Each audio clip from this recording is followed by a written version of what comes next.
this is my commandment, that you love one another as I have loved you. Greater love has no one than this, that someone lay down his life for his friends.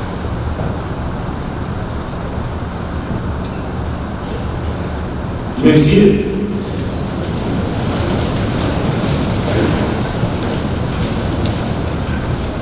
Well, good morning and welcome to St-Davids School. Happy Veterans Day to you all.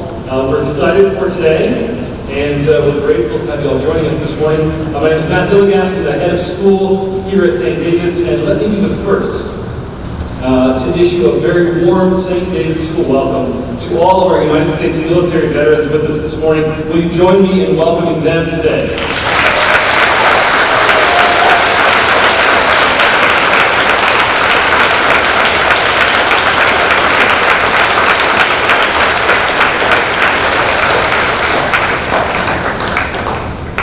We have a fine little program for you today, most of which will be directed to our veterans as a small gesture of our deep gratitude. But I want to begin with a brief word to our students. So students, in this crowd, there are pilots, technicians, infantry women and men, there are engineers, there are military social workers, there are healthcare workers, there are law enforcement officers, there are chefs, there are mechanics, air traffic controllers, and a variety of other military professionals here with us today. We even have with us a parent, a St. David's parent, and former company commander in Iraq, an Army Ranger and 82nd Airborne paratrooper, who's been invited to speak about his military service at the TEDx-Raleigh event this weekend, which is a great honor. Now, though she is not able to be with us today in person, some of the adults in the room would have read in my monthly headlines email this week a brief reflection from one of the valedictorians of the St. David's class of 2005, alumna Sally White, currently serving as a major in the United States Army and as a military intelligence officer. Now, in reflecting on her service, Sally noted, quote, "My military service has taken me to a variety of places, both around the country and around the world. It has given me leadership skills, self-confidence, a sense of purpose, an Ivy League PhD, and a spouse, along with valuable insight into the dynamics of our national security challenges. Yet it has also taken the lives and limbs of my friends, compromised my health, and complicated my personal relationships. It can be easy to underestimate both what military service can give and what it can take." Another alumnus, Will Swearingen, from the class of 2004, who attended the United States Military Academy at West Point and played soccer there before serving in the Army Corps of Engineers, reflecting on his service, he said, quote, "One of the major lessons learned from my time serving, my ability to have perspective," he said. "Challenges at all stages of life can seem insurmountable at the time when you face them. However, having a moment that you can reflect on that's giving you perspective on your current situation is paramount to both managing stress and working through problems. And the military gives you many opportunities to have these perspective moments." Close quote from Will Swearingen, class of 2004. So students, in all of the different ways that these alums and all of the veterans gathered here today have served, they have chosen to give back to their country through a wide breadth of roles and talents in the armed forces. They have worked hard to become great at what they do, to execute whatever part they play with excellence, selfless service, and wholeheartedness. That's a word you hear a lot from me, wholeheartedness. Now, each and every one of our students at St. David's is on a journey to embody the portrait of the St. David's graduate. And the portrait of the St. David's graduate is one who pursues excellence, perseveres through challenges, one who embraces learning, one who collaborates generously, one who leads with humility, and who seeks Christ. And students sitting before us today is a group of women and men, U.S. military veterans, whose chosen paths of service, sacrifice, and of hard-won, perspective-granting experiences in life have taught them some abiding lessons about pursuing excellence, about persevering through challenges, about embracing learning, about collaborating generously, about leading with humility, and I'm sure about seeking Christ. And each of us, students, faculty, staff, guests, each of us who are on a journey to embody this portrait of a St. David's graduate can see the portrait reflected in these men and women who have worn the uniform. And we have much to learn from them. They have raised their hand and volunteered to go before us, and for that we express today our deepest gratitude. So students, in just a little bit, later in the ceremony, we'll have a chance to sing out loud the Armed Forces Amendment. So let's all sing together. Let's join our voices together and make that our gift, a small gesture of our great admiration and respect and appreciation for the veterans gathered here today. Now, before I introduce our speaker this morning, let me give a very heartfelt shout out to the many, many members of our team who worked wholeheartedly over the last several weeks and months, in fact, to make today possible, from our fine arts team, our facilities team, some of whom are veterans, our marketing communications team, our assistants, all the volunteers who have helped, our PE teachers who were displaced for a couple of days. Would you, and all under the leadership of the extraordinary Ms. Kathy Bateman. So let's give them a round of applause.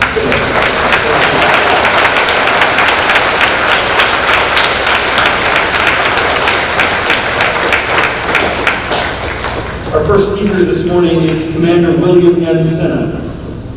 Commander Senna retired after more than 21 years of combined active and reserve duty as a surface warfare officer. He served at sea in the Pacific Fleet as auxiliaries officer aboard the USS McCluskey from 1996 to 1998, and as fire control officer on USS Shiloh from 1998 to 2001. He deployed to a variety of locations in Asia, including the South China Sea and the Arabian Gulf, with the USS Lincoln Carrier Strike Carrier. Both ships that Commander Senna served aboard were awarded the Battle E for professional excellence and performance. Highlights include participation in the largest naval exercise in the world, the RIMPAC 2000, test-firing a prototype SM-3 ballistic missile defense missile, supporting the no-fly zone over southern Iraq, and being at sea in the Arabian Gulf with the USS Cole, which was attacked by terrorists in Yemen in October of 2000. Affiliated with the Naval Reserve in August of 2001, Commander Senna served with several units in Florida, California, Virginia, and North Carolina. He served as commanding officer of Cargo Afloat Replenishment Team from December 2006 to November 2009. Commander Senna's staff assignments included the 5th Fleet Strike Force Training Atlantic and U.S. Fleet Force Command. He was mobilized to the 5th Fleet in Manama, Bahrain in 2002 and participated in Exercise Bright Star in 2005 in Egypt. His awards include the Meritorious Service Medal, Navy Commendation Medal, and the Navy Achievement Medal, as well as other various unit and service awards. Commander Senna is a 1995 graduate of the United States Naval Academy with a Bachelor of Science in Ocean Engineering. In 2006, he earned a Master's of Science degree in Engineering Management from the University of South Florida. Commander Senna worked for Calpine Corporation in industrial construction management and power plant operations as the plant engineer for Osprey Engineer Center. He worked for Cisco Systems in IT and sales operations, and recently joined cybersecurity company Trellix, where he leads sales strategy and operations for North and South America. Commander Senna is a beloved member of the St. David's community. He's married to Ann Senna, our Director of Technology, and his sons Jack and Nick in 9th and 5th grade are students at St. David's. Will you join me in welcoming the accomplished William?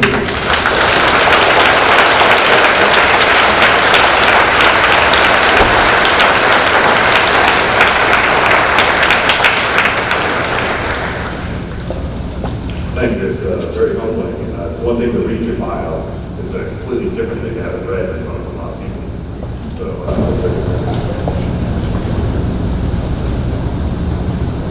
good morning. It's wonderful to be here with you all today to celebrate Veterans Day.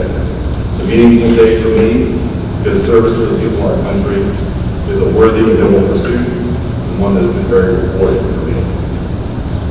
Often when we think of veterans, we think of the images of returning service members debarking from a plane or getting off a bus or walking down the brow of a ship with their loved ones waiting for them after their tour of duty. We thank them for their service and their sacrifice, and in the deeper subconscious of our minds, imagine the challenges they've had in the face of peril. Often those thoughts reflect the combat action of the movies we watch, like Top Gun, that you're going to leave us to talk about, isn't that crazy? Or Saving Private Ryan. Peril that most certainly exists, but it's not the reality for the majority of veterans. On my last deployment to the Middle East in the summer and fall of 2000, the Admiral for our battle group would often refer to us all as being at the tip of the spear, meaning we were the sharp edge of the U.S. military, delivering weapons on target. And indeed we did. The pilots flying missions daily over southern Iraq were delivering ordnance on target regularly. We were the tip of the spear, all 7,000 to 8,000 of us in the battle group. But only the pilots faced the reality of direct combat. They truly were the sharp end. But what about the rest of us? What about the sailors who maintained the aircraft? What about those who cooked the meals? What about those who made the water we drank? Those who wrote the news stories? Those who navigated the ships? What about the rest of the spirit? All of those sailors are veterans also, not just those who experienced the intensity of combat. That is my story. I was blessed with many opportunities during my service. I served my country at sea, in foreign countries, and here at home, in many ways over more than 2 decades. And I'd like to share some of my experiences and how our military does so much more than just engage in direct combat. I began my service in college at the Naval Academy, where my 2 roommates were from Utah and Hawaii. My other classmates represented all the 50 states and the U.S. territories. That is one of the most important things to remember about veterans. They come from everywhere, and they remain everywhere. There is not one state or region or part of the United States that is the veteran place. Military service has been and remains a key element of the united in the United States. In any service, one of the most asked questions is, where are you from? I'd ask that question of my sailors standing watch with me in the middle of the night as we crossed the Great Pacific Ocean. We spent hours sharing details of home, families, favorite sports teams, hobbies, food, all the things that make community. There is many paths in military service as there are places to come from. Here in the Triangle, UNC, Duke, and NC State have ROTC units for all the services. Education and continuing education are hallmarks of military service, and many veterans take advantage of opportunities for medical school, law school, advanced engineering and finance degrees, and a great number of them participate in programs to transition to the teaching profession, where their leadership and service continues to strengthen our country through educating future generations. Several of those veterans teach you here at St-Davids School. Thank you. I studied ocean engineering in college, designing offshore platforms like those for wind turbines being designed for use here in North Carolina. I learned about pier design, beach erosion prevention, and submersibles working on the city.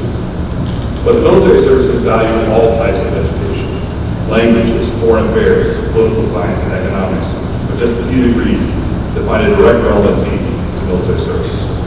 In particular, the U.S. Army has a specialty for foreign area officers, where leaders specialize in a specific part of the world or country, and then live there and work with their governments and military on a variety of programs.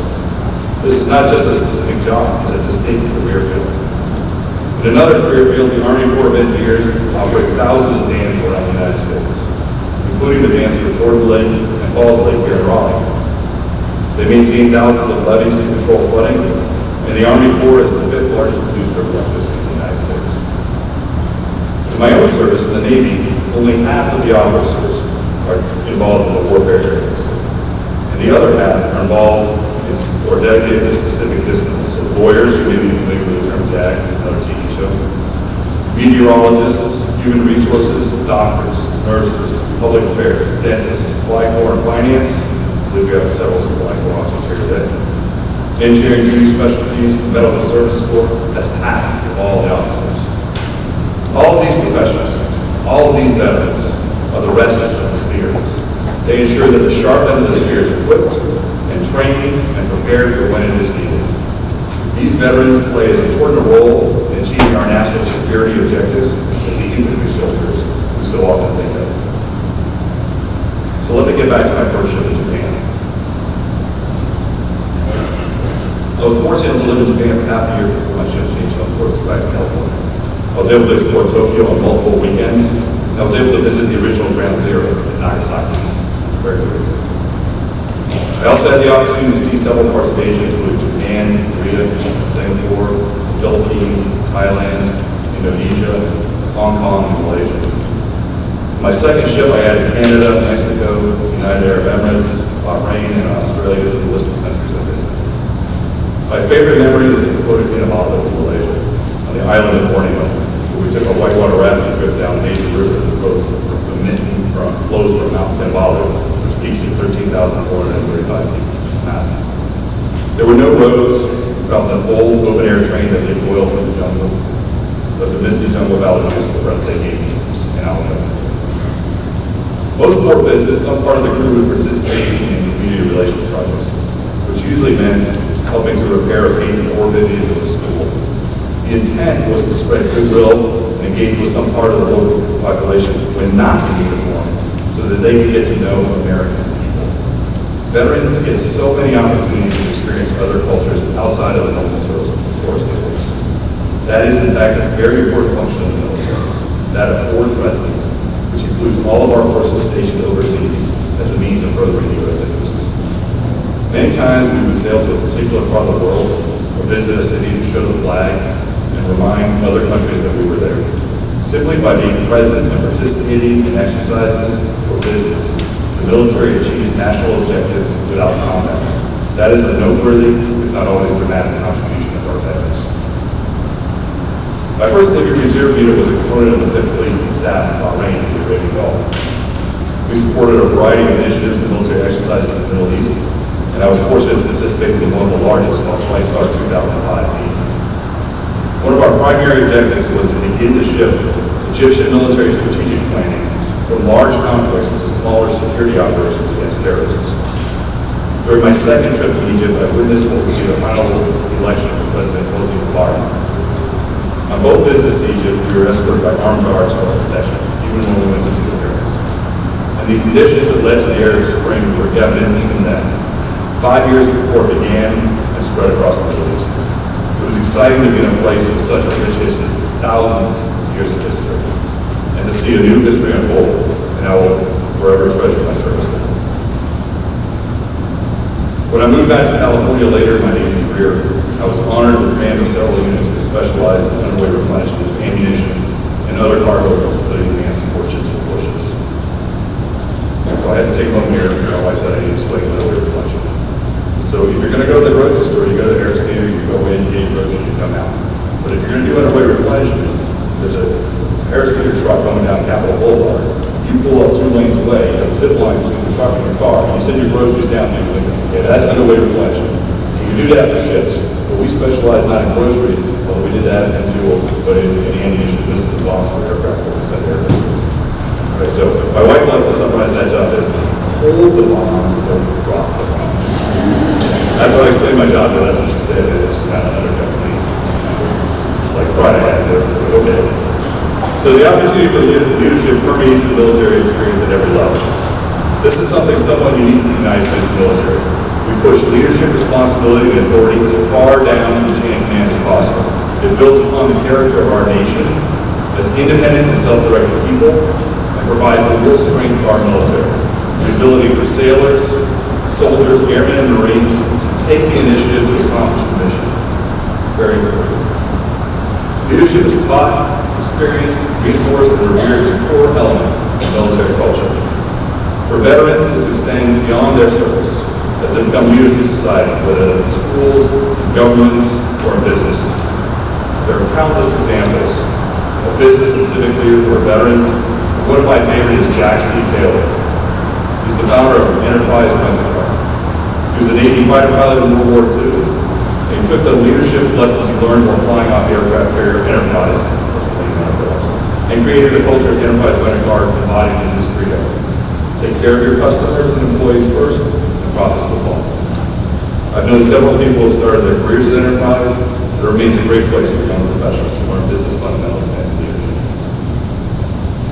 My units in California were part of a large and incredibly important part of the U.S. military. Data supply and logistics. And I think I mentioned that we have several of those officers here today. The U.S. military has over 2.8 million members in total, which is more than Walmart. The military operates globally, usually in places with not reliable transportation infrastructure. That means they have to buy the food and supplies needed for everyday maintenance and operations, and somehow get it to where it needs to be. Military services have capabilities that no one else has. Long-range airlift, medium and heavy lift helicopters, and a communications capability that AT&T, Verizon, and T-Mobile can't match. When it comes to communications, the military really did create the requirements for and fund the creation of the internet. The IT infrastructure of the U.S. military is second to none in terms of scale and complexity. And there are IT professionals at every level, from small units to the highest levels of government, that ensure secure communications. The U.S. military is the only organization that can provide truly global airlift, heavy lift helicopter support, and secure communications anywhere in the world. These capabilities are important not only to support combat operations, but also for other key missions in the military, one of which is humanitarian assistance and disaster response. The military is super effective at responding to natural disasters where infrastructure has been destroyed or damaged. We need only look here in the United States for the response to Hurricanes Katrina and Sandy to understand the ability of the armed forces to help evacuate people, provide comfort, food, shelter, and medical care. Those are great examples of military forces transitioning roles to help. There are some units that are dedicated to helping others, like the hospital ships Mercy and Comfort, that travel the globe globally to provide medical support with hundreds of medical professionals. The mission to help manifests itself in many smaller ways as well. On my first ship, we were tasked with rescuing a crew member from an ocean-going tug partway between Hawaii and Maine. He had appendicitis. We received authorization to burn extra fuel and ran at full speed for almost a day to get close enough to launch our helicopter, get the person, bring them back to our ship, and relaunch when we were close enough to shore to get the crew member to a medical facility. Helping that one person is an example of what many of our veterans did routinely throughout their service. I've tried to represent a wide variety and breadth of veteran experience and recognize the contributions of millions who don't see combat, but nevertheless make vital contributions to their service in their service to our country. Before I close, I'd like to address sacrifice. In the year 2000, my second ship was prepared for and deployed to the Middle East. I spent every single holiday in 10 of 12 months that year underway at sea, alongside 440 fellow crew members who were also away from their families. I had 6 classmates from my naval academy class who had been killed in action when allowed to do the ultimate sacrifice. But I had 900 other classmates who served and sacrificed in other ways.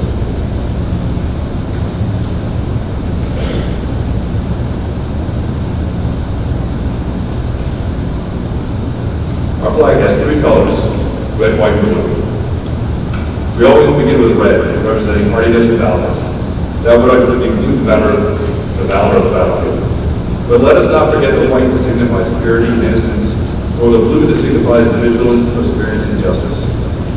All the colors are important to the flag, not just one.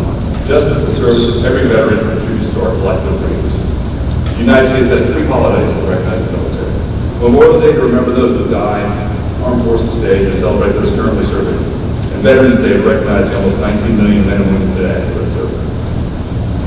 My Navy journey began with a big ceremony on induction day in 1991. All the excitement you expect from a big military ceremony. It ended on a very quiet Sunday in mid-December of 2016 at the Reserve Center in Greensboro, North Carolina, just up the road. Every weekend ended with all the reservists assembled in the drill hall, and I was given the opportunity for some final comments. I was brief, much more than today. And I finish with this. Your service is not qualified by your individual accomplishments. What is really important is that you raise your hand and volunteer to serve your country. There are veterans in our presence today who face combat and earn the veneration that deserves. But there are so many others that have served in other ways that we recognize today in Veterans Day. Thank you.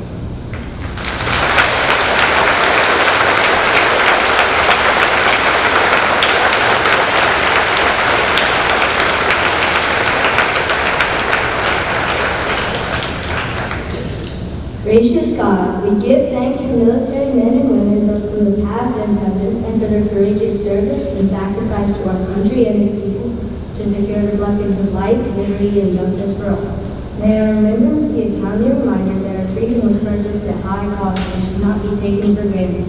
Give us resolve to labor in faithful service to you until all share the benefits of freedom, justice, and peace. Through Jesus Christ our Lord. Amen.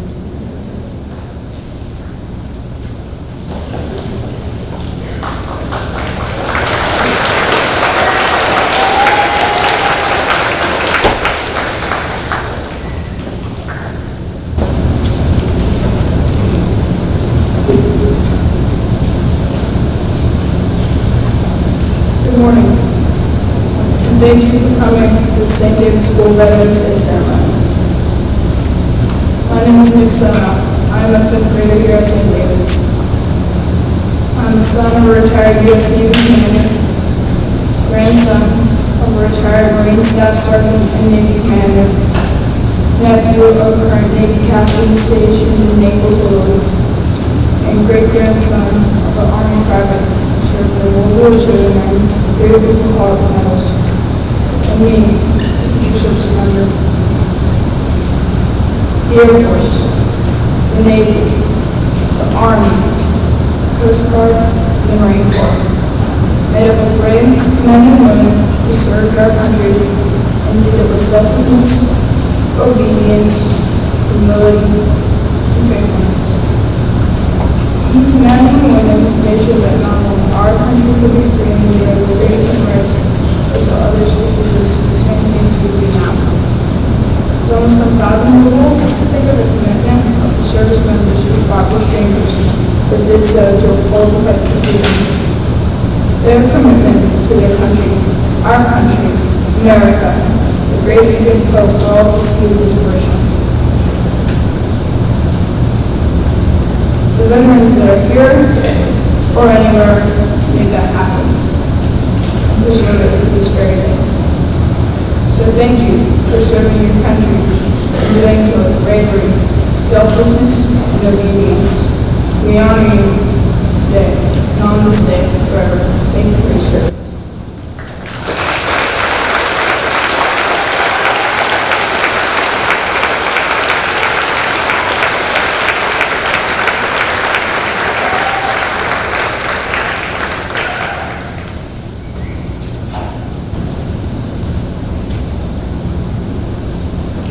Thank you everyone for coming today, and to the veterans and active duty officers, thank you for your service. My great-grandfather, Jack Simpson Kepler Sr., was accepted into the 34th Infantry of the United States Army on June 8, 1943. He fought in the Pacific Theater and aided in the liberation of the Philippines. In fact, he witnessed General MacArthur's famous I Have Returned speech on the beach of Leyte, October 20th, 1944. He passed away this past summer, and I realized that I'm very blessed with how much time I got to spend with him. Whenever we would go see him, he would tell us many stories, not just about the war, but about his time in the Boy Scouts, his time on the trails, and his experiences with raising cattle. I'm very thankful to Ms. Newsom, my 8th grade humanities teacher, who asked our class to interview someone about the Great Depression. And my Papa Jack was happy to share a phone call with me, telling me all about his experience. Although his service took place 60 years before I was born, I still saw a lasting effect in my Papa Jack in my experiences with him. He loved to represent and support the armed forces.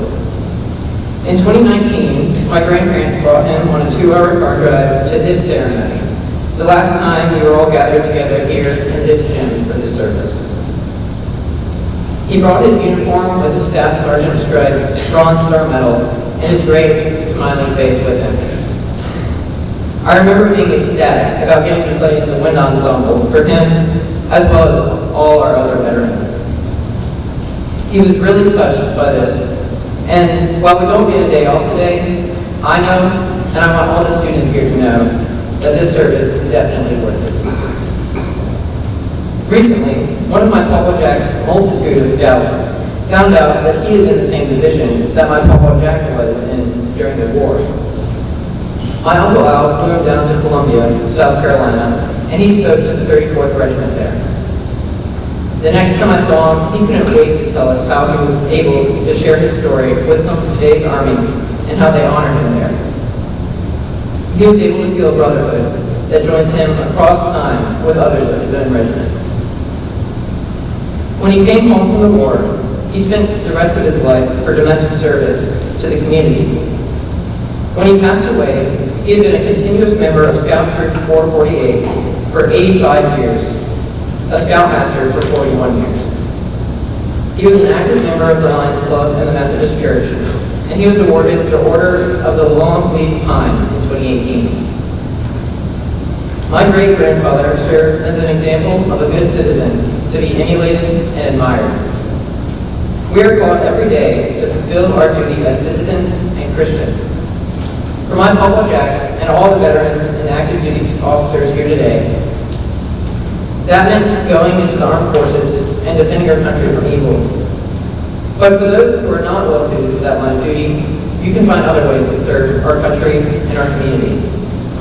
I thank everyone here today who is putting their lives on the line for us, and I implore those of you who are not to support our armed forces and to support the community. I want to close with a prayer from the devotion book, Strength for Service to God and Country. My Papa Jack was presented this book on June 3rd, 1943, by Coburn Memorial Methodist Church, just before he left for basic training. He carried this book across the Pacific and back. When I was asked to speak for today, I immediately thought it would be a good idea to read from this book. So I went to grab it from the bookshelf and flipped to today's date, November 11th. Once I did that, I saw that this page was bookmarked from the last time my Papa Jack opened this book. So, with that being said, let's pray. Although now we be men of war, our Father, thou knowest that we would rather be men of peace. Help us to learn those principles upon which a lasting peace may be built. Help us to learn to love one another. Help us to walk in the footsteps of our peace-loving Prince of Peace. In his name, amen.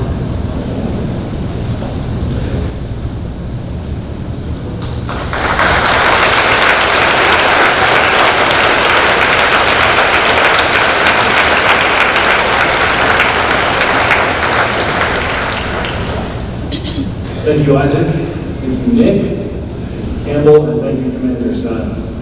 At this time, we will recognize each of the branches of the United States Armed Forces. When you hear your branch announced, please rise to be recognized.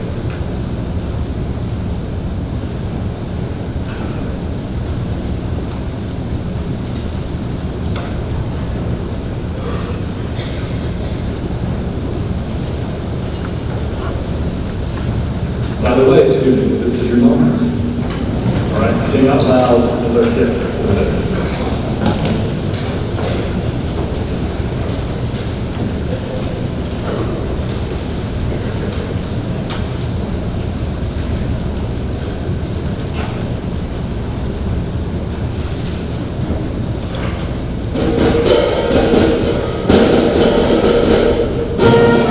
The United States Army.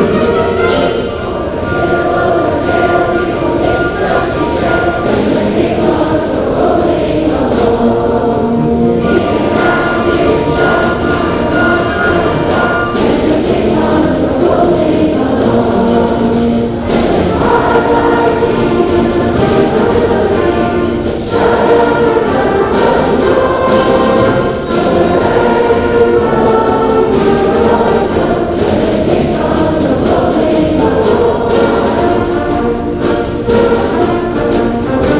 United States Marines.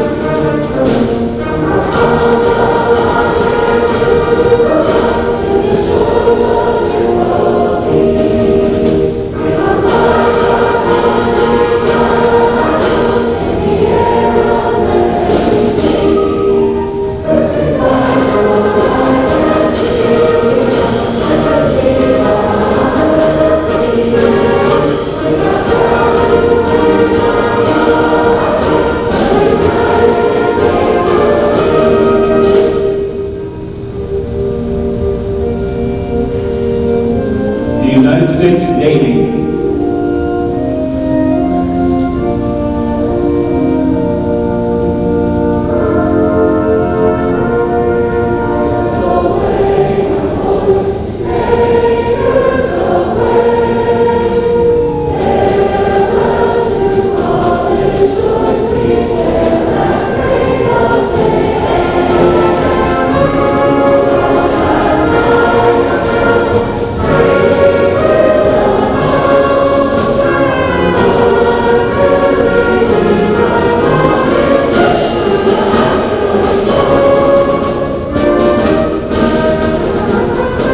United States Coast Guard.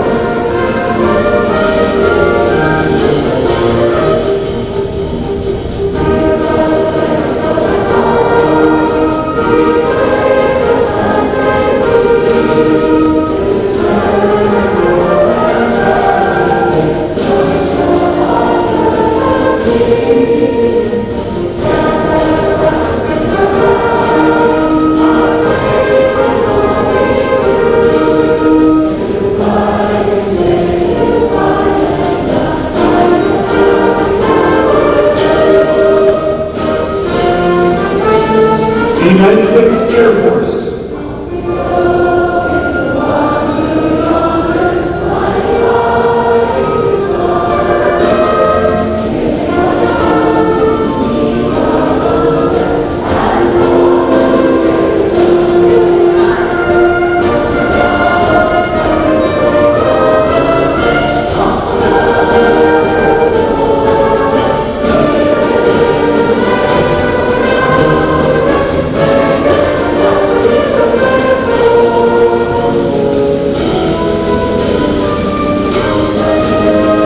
Would you all please rise to recite the Pledge of Allegiance?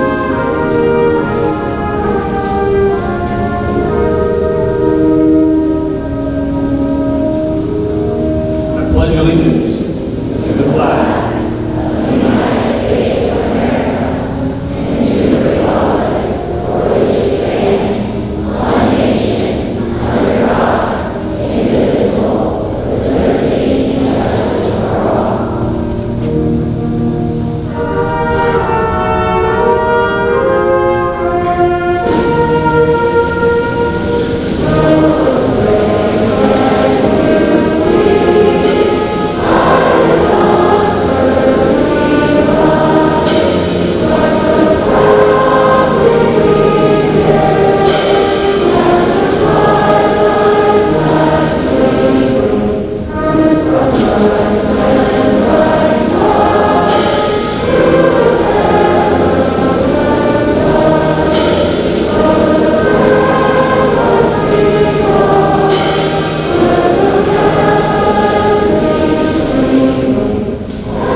Remain seated.